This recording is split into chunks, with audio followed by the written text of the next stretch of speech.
आग लग गई।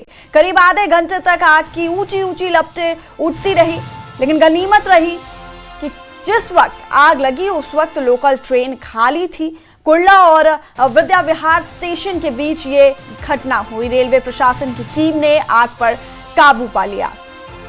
तो मुंबई में लोकल ट्रेन में ये भयानक आग लगी और करीब आधे घंटे तक आग की ऊंची ऊंची लपटें उठती रही। ये तस्वीरें आप देख सकते हैं। गनीमत रही कि जिस वक्त आग लगी उस वक्त लोकल ट्रेन बिल्कुल खाली थी। और आपको बता दें, कुर्ला और विद्या विहार स्टेशन के बीच ये घटना हुई। रेलवे प्रशासन की टीम ने आग पर काबू पा लिया।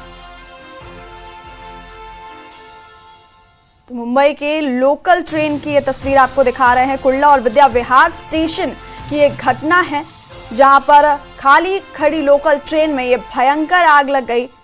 लेकिन गनीमत रही कि जिस वक्त ये आग लगी उस वक्त लोकल ट्रेन खाली थी और रेलवे प्रशासन की टीम ने मौके पर पहुंचकर आग पर काबू पा लिया।